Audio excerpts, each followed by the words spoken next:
श्रोताओं नमस्कार।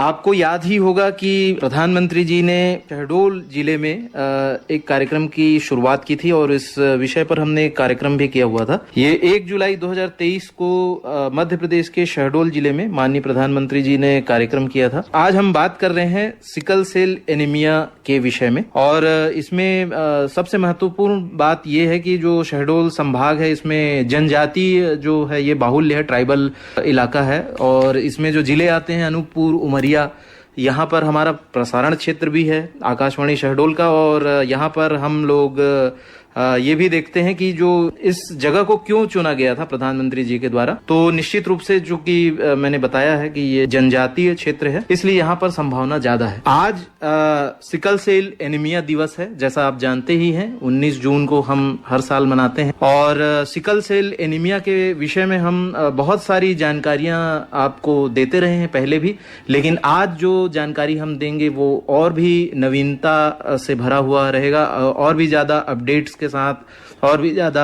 ज्ञानवर्धक रहेगा। तो ऐसी ही जानकारी हम आज आपके लिए लेकर आए हैं। डॉक्टर साहब हमारे स्टूडियो में आ चुके हैं।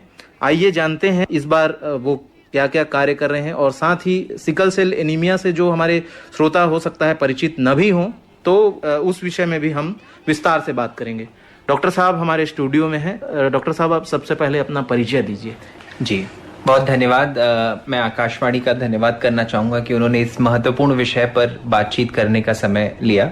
मेरा नाम डॉक्टर पंकज तिवारी है। मैं एक फैमिली फिजिशियन हूँ जो जन स्वास्थ्य सहयोग संस्था के साथ पिछले 10 वर्षों से काम कर रहा हूँ।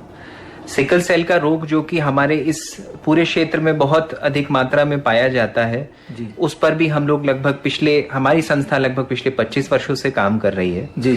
थोड़ा सा मैं अगर इस बीमारी के बारे में बताना चाहूँ, क्योंकि कुछ लोगों को तो जानकारी है बट ये जानकारी आवश्यक है कि यह एक अनुवांशिक रोग है। जी। ये माता पिता से बच्चों में आने वाला रोग है और इस रोग के जो सबसे मुख्य लक्षण होते हैं वो शरीर में बहुत अधिक दर्द, बार बार पीलिया होना और खून की कमी होना, ये 3 मुख्य लक्षण होते हैं। बट इसके अलावा शरीर के लगभग सभी अंगों पर इसका बुरा असर पड़ता है और अगर इसका इलाज ना हो तो यह लगभग काफी सारे मरीज 18-20 की उम्र के आने के बाद से आगे नहीं बढ़ पाते, उनकी मृत्यु हो जाती है जी, क्योंकि शरीर के सभी अंग शिथिल होने लगते हैं। तो जो सबसे अच्छी बात यह है कि मेडिकल एडवांसमेंट्स के साथ इस बीमारी को एक सही दाम में इसकी पहचान करना संभव है और दवा से इसके इलाज के माध्यम से हम मरीजों की जो जीवन शैली है, मरीजों का जो जीवन है उसकी गुणवत्ता में बहुत सुधार कर सकते हैं। तो इसमें बहुत कुछ कर पाने की संभावना है। जी, जानकारी आप दे रहे हैं और सिकल सेल एनीमिया जो रोग जिसके ऊपर हम बात कर रहे हैं, अभी जून में ही 14 जून को जो रक्तदान दिवस जो होता है यानी ब्लड डोनेशन डे जो होता है वो हमने अभी मनाया है और ये काफ़ी ज़्यादा जुड़ा हुआ भी पहलू है उससे, क्योंकि जो ब्लड के कंपोनेंट्स है उसकी ज़रूरत लगातार पड़ती है। तो इसी कड़ी में मैं ये भी जानना चाहूँगा कि जो मध्य प्रदेश सरकार है, चूंकि जन स्वास्थ्य सहयोग जो है वो छत्तीसगढ़ में गनियारी जो कि बिलासपुर जिले के अंतर्गत आता है वो है, लेकिन यहाँ पर जो आप लोग जो काम कर रहे हैं जो शहडोल संभाग है, विशेषकर शहडोल, अनूपपुर, उमरिया जिला, इसमें जो फोकस है उसके विषय में बताइएगा। जी, तो जैसा मैंने बताया कि हमारी जो संस्था है वो लगभग 25 वर्ष पुरानी है और हमारी संस्था के संस्थापक अधिकांश हमारे founding members all India institute of new Delhi से डॉक्टर्स थे जिन्होंने बिलासपुर शहर में कार्य शुरू किया। वहां हमारा लगभग 135 बिस्तरों का अस्पताल है और साथ में आसपास के गांव में सामुदायिक स्वास्थ्य का काम है जी। लेकिन बहुत सारे मरीज हमारे अनूपपुर, डिंडोरी, उमरिया, शहडोल इन क्षेत्रों से आते हैं जी। और हमारे इन क्षेत्रों में बहुत सारे चुनौतियां और समस्याओं से मरीज जूझ रहे हैं जिनसे लगातार स्वास्थ्य सेवाएं प्रदान करना जिन पे काफी आवश्यक है। तो इसके संबंध में मध्य प्रदेश शासन जी। से हमारी चर्चाएं शुरू हुई सन 2016 में। अच्छा। और मध्य प्रदेश शासन से हमारे सीनियर अधिकारी, हमारे गनियारी आए और उनके साथ हम लोगों ने काफी बातचीत की। उन्होंने हमारे मॉडल को देखा जी। तो उनका ये कहना था कि कम संसाधनों में किस तरह से उच्च गुणवत्ता की सेवा दी जा सकती है जी। अगर आप यही लर्निंग्स को हमारे जिला अस्पतालों के साथ और हमारे अन्य स्वास्थ्य सेवाओं के साथ शेयर करें, जिससे कि उनमें हम गुणवत्ता में और बेहतरी कर सकें। तो इसके साथ एक MOU के साथ हमारा कार्य मध्य प्रदेश शासन के साथ शुरू हुआ जी। और लगभग 2017 से हम लोगों ने अनूपपुर, डिंडोरी, शहडोल, उमरिया, सीधी, मंडला और कुछ हद तक सिंगरौली तक के जिलों में शासन के साथ मिलकर के काम किया। जी। और ये काम सिकल सेल के साथ मातृत्व स्वास्थ्य, फुलवारी के माध्यम से पोषण पर और प्राथमिक स्वास्थ्य की सेवाओं पर भी काम रहा जी। और साथ में एक स्वस्थ जीवन शैली को जीने की कोशिश करें और अपना जो दवाई है उसको निरंतर लेते रहें। इसके साथ साथ अभी शासन ने कुछ और चीजें शुरू की हैं जो काफी यूजफुल हैं। जैसे अभी न्यूमोकोकल वैक्सीनेशन का एक नया ड्राइव शुरू हुआ है। न्यूमोकोकस जो है वो एक प्रकार का वायरस होता है जिसकी वजह से फेफड़ों में इन्फेक्शन होता है और ये सिकल सेल के रोगियों में होने का चांस ज्यादा होता है। इसलिए अभी 2 डोजेस ऑफ न्यूमोकोकल वैक्सीनेशन सरकार के द्वारा सभी को लगाए जा रहे हैं। अभी पहला डोज लग रहा है। तो जो भी सिकल सेल के रोगी हैं वो जिला अस्पताल में जाकर के अगर उन्हें नहीं लगाए तो वो उसको लगवा लें। और एक बार जब सभी बड़े लोगों को लग जाएगा तो बाद में इसे 2 साल की उम्र में ही लगा दिया जाएगा जो सिकल सेल के रोगी हैं उसे। और जब वहां लग जाएगा तो फिर बार बार आगे लगाने की आवश्यकता कम हो जाएगी। बट अभी तो सबको लगाना आवश्यक है। तो इससे भी इन्फेक्शन का बचाव जो है होता है। तो इन सब चीजों को करने से वो जीवन उनका थोड़ा और बेहतर। ये जो वैक्सीन जो आप बता रहे हैं ये सबके लिए है कि जो जांच के बाद जो सिकल सेल एनीमिक जो पाया जाएगा उसके लिए? जी। तो जो भी चीजें मैं दवा और इलाज से संबंधित बता रहा हूं वो सिर्फ और सिर्फ सिकल सेल रोगी के लिए। जी जी। ये मैं आपके माध्यम से सबको बताना चाहता हूं कि सिकल सेल वाहक को किसी भी इलाज की जरूरत नहीं होती है। बिल्कुल। कई लोग बोल देते हैं फोलिक एसिड खा लो, ये कर लो, कुछ भी इलाज की जरूरत नहीं है। एक जैसे स्वस्थ व्यक्ति स्वस्थ रहेगा, स्वस्थ जीवन शैली बताएगा, स्वस्थ भोजन करेगा, वैसा उन्हें भी करना है। जी। बस उनके लिए वाहक का पता होना जो है वो आगे अपने जीवन में जो वो निर्णय लेना चाहते हैं जीवन साथी का, उसमें वो मददगार साबित होता है। तो इसलिए न्यूमोकोकल वैक्सीनेशन सिकल सेल रोगियों के लिए। जी। पोषण की बात आपने की है, जो स्वस्थ जो मस्तिष्क है उसके लिए भी पोषण कुछ आप दे दीजिए हमारे श्रोताओं को, एक गीत सुनवा दीजिए। किसी की मुस्कुराहटों पे हो निसार, किसी का दर्द मिल सके तो ले उधार, किसी के वास्ते हो तेरे दिल में प्यार, जीना इसी का नाम है। जी, बहुत अच्छा गाना आपने पसंद किया है। बिल्कुल ये गीत सुनवाया, मतलब मार्मिक भी गीत है और साथ ही साथ एक जो ह्यूमैनिटी से रिलेटेड जो चीजें हैं, मानवता, इंसानियत, सारी चीजें इसमें हैं, इस गीत में जो है। अगर हम दूसरों के लिए जी सकें तो उससे बड़ी बात और कुछ नहीं होगी। सिकल सेल रोग और वैसे तो अन्य गैर संचारी रोग जिनको बोलते हैं, इसमें ये बहुत महत्वपूर्ण हो जाता है क्योंकि अगर मैं और आप भी हैं और मैं और हमें ये बोला जाए कि हमें लगभग पूरी जिंदगी दवा लेनी है रोज और कुछ चीजों का ध्यान रखना है, जैसे जो मैंने अभी बात की, तो कई बार ये थोड़ा मुश्किल होता है। ये इतना आसान जितना लगता है वो होता नहीं। तो इसमें एक कॉन्सेप्ट है जिसको हम बोलते हैं पीयर सपोर्ट, मतलब अपने साथियों की जो से हमें जो सपोर्ट मिलता है जी, वो काफी यूजफुल होता है।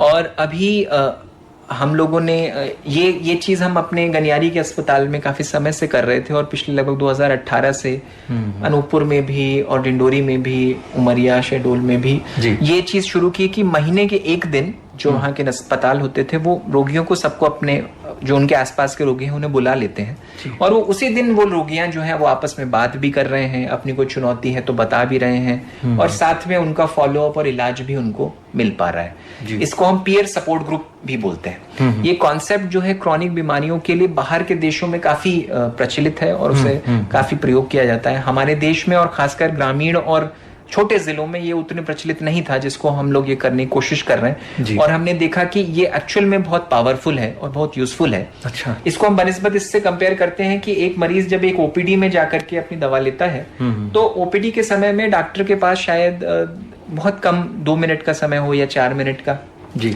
उस दौरान वो दवा तो उसको मिल जाती है जी। लेकिन उसकी कुछ चुनौतियां हैं, तो शायद वो उतनी उस समय वो चर्चा ना कर पाए, उस समय उसे ना मिल पाए और उतनी देर तक बात कर पाने की उसको, और जो बाकी पीयर ग्रुप है वो तो उसे उस समय नहीं मिल रहा, तो उसको जो मानसिक स्ट्रेंथ मिलती है वो नहीं मिल पाती है। तो ये एक चीज है जो चल रही है।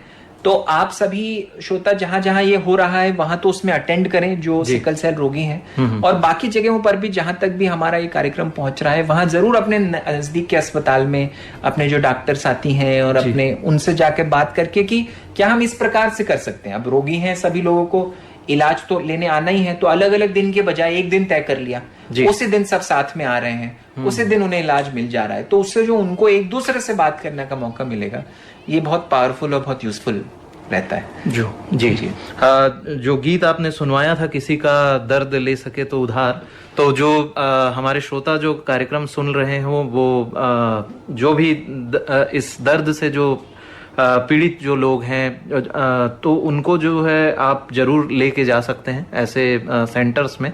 उनके लिए क्या संदेश देना चाहेंगे कि वो अगर उन्हें थोड़ा भी कोई डाउट है, या हो सकता है कि अभी तक किसी ने टेस्ट नहीं कराया हो, तो उनके लिए आप क्या संदेश देना जी। तो ये आप बहुत ही महत्वपूर्ण बात की, सिकल सेल रोग के साथ एक भ्रांति ये भी फैली हुई थी कि ये सिर्फ जनजातीय समुदाय में पाया जाता है। लेकिन जो अभी जितनी जांचें हो रही हैं अधिक, उसने इस भ्रांति को बदला है। जी। जनजातीय समूह में ये अधिक मात्रा में पाया जाता है, ये बात सत्य है जी।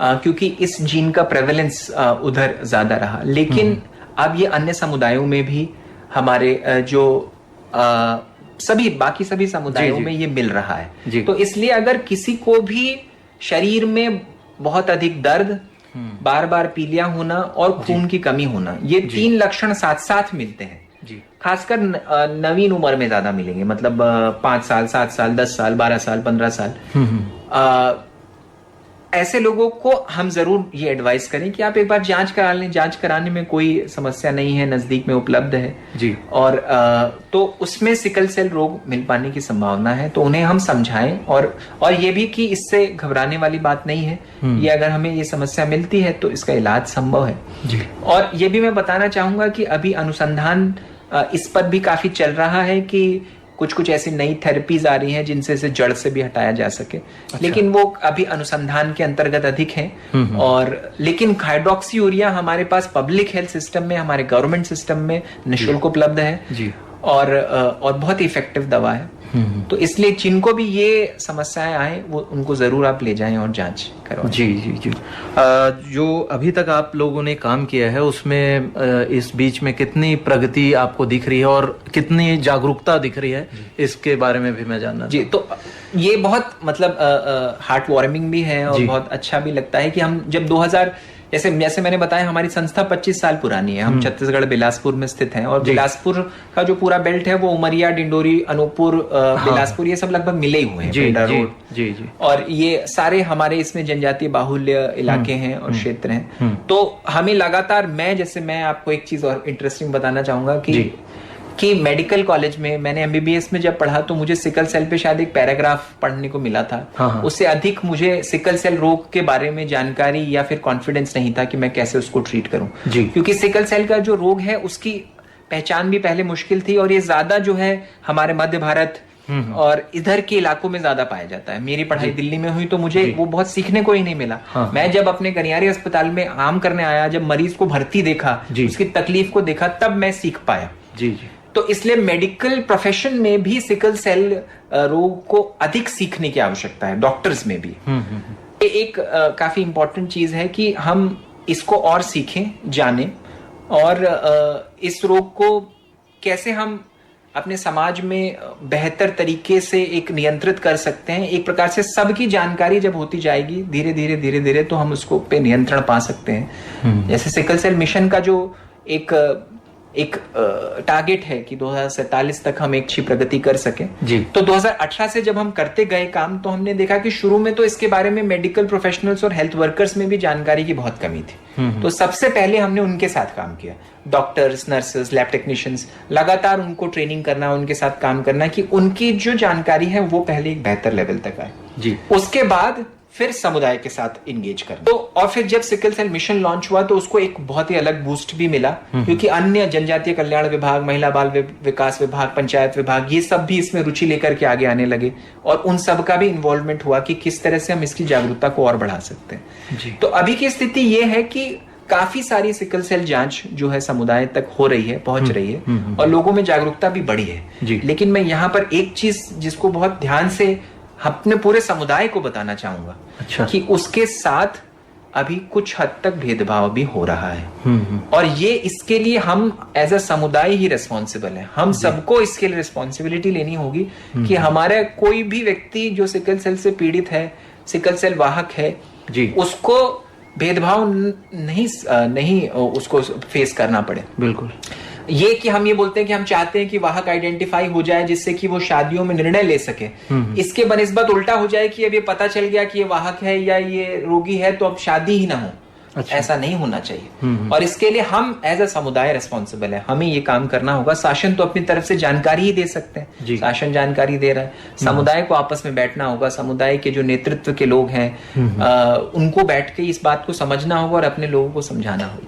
और आपके माध्यम से ये भी बताना चाहूंगा कि क्योंकि सिकल सेल के रोग और उससे संबंधित जानकारी का अभाव भी है, हालांकि अब YouTube के माध्यम से भी और अन्य माध्यमों से ये उपलब्ध है, लेकिन इसके साथ साथ एक और सुविधा है जो हमारी संस्था एक हेल्पलाइन चलाती है, सिकल सेल हेल्पलाइन। तो मैं आपके माध्यम से बताना चाहूंगा कि एक फोन नंबर है जिसे जो भी साथी नोट करना चाहें, 9425715669। एक बार और बता दूं, 9425715669। इस नंबर पर सिकल सेल से संबंधित कोई भी जानकारी आप प्राप्त कर सकते हैं। और कोई मरीज है जिसको सेवा लेने में समस्या हो रही है, तो अगर वो मरीज अनूपपुर या आसपास के हैं तो उनको सेवा लेने में भी मदद दे दी जाएगी। बाकी जानकारी तो कहीं से भी लोग प्राप्त कर सकते। अच्छी जानकारी थी। ये जो हेल्पलाइन नंबर है उस पे हमारे श्रोता जरूर कांटेक्ट करेंगे, संपर्क करेंगे और ज्यादा से ज्यादा लाभ उठा सकते हैं। बिल्कुल, बहुत ही अच्छी जानकारी विस्तार से आपने सिकल सेल एनीमिया के विषय में हमारे श्रोताओं को बताया है। और जब भी कोई समस्या होती है, जब भी कोई भी ऐसी परेशानी आती है तो हम सब मिल के एकजुट होते हैं। तो यहाँ पर फिर से हमको एकजुट होने की जरूरत है। ऐसे ही सामूहिक प्रयास से ही जो है हमने कई चुनौतियों का सामना किया है। तो सिकल सेल एनीमिया भी एक ऐसी चुनौती है जो बेशक बहुत ज़्यादा पुरानी भी नहीं है। हो सकता है कि इसकी जानकारी हमको बहुत पहले से नहीं हुई हो, लेकिन अब जो है जैसे जैसे हम प्रगति करते जा रहे हैं, जैसे आपने बताया कि जागरूकता भी होते जा रही है और कुछ समस्याएं भी आ रही है, तो वो सब हम एकजुटता से बिल्कुल इसको पार कर सकते हैं। और चलते चलते आप दो शब्द और हमारे श्रोताओं के लिए कहिए कि क्या करना चाहिए उनको और किस तरीके से हम एकजुट भी हो सकते हैं। जी, मैं बिल्कुल ये कहना चाहूंगा कि हम सब लोग सिकल सेल के संबंधित अपनी जानकारी को अपडेट करें, ये सोचते हुए बिना कि हमारे या हमारे आसपास कोई रोगी है या नहीं जी, क्योंकि हमें एज अ समुदाय इसको समझना और करना है। और अगर कोई रोगी या रोगी के लक्षण का है तो उसको हम मदद करें, चाहे वो डायग्नोसिस हो, ट्रीटमेंट हो, सपोर्ट हो जी। और इसमें बिल्कुल भी ये ना समझे कि वो किसी से कम रहेंगे या फिर वो एक बेहतर एम्प्लॉय नहीं हो सकते या बेहतर स्टूडेंट नहीं हो सकते, इस प्रकार के मन में ना लेके आए। ये समझें कि उनको जो मदद की आवश्यकता है वो हम मदद करें। जी जी, बहुत अच्छी जानकारी है। जो भी युवा सुन रहा है, बिल्कुल इस कार्यक्रम के माध्यम से आप और भी ज्यादा ये जानकारी जो है अपने आसपास आप बता सकते हैं, जागरूक कर सकते हैं अपने लोगों को। और क्योंकि भारत युवाओं का देश है, अभी आप जानते ही हैं कि 60 से 70% आबादी युवा वर्ग की है, तो उनके जिम्मेदारी ज्यादा बढ़ जाती है उनके कंधों पे। तो ये जो बीमारी है निश्चित रूप से आगे चल के हो सकता है कि बहुत ही ज्यादा हम इसमें बेहतर स्थिति में होंगे, ऐसी हम उम्मीद करते हैं। इस बार 19 जून सिकल सेल एनीमिया पे हम जो बात कर रहे हैं, अगले साल जब हम बात करेंगे, अगले साल की ये जो 1 साल का जो टारगेट है उसमें हम और ज्यादा अचीवमेंट करेंगे। इन्हीं सब आशाओं के साथ आज इस कार्यक्रम को यहीं पर विराम करते हैं। डॉक्टर साहब, आपका बहुत बहुत धन्यवाद। अभी आप सुन रहे थे ये विशेष कार्यक्रम सिकल सेल दिवस पर, और आइए अब आपको सुनवा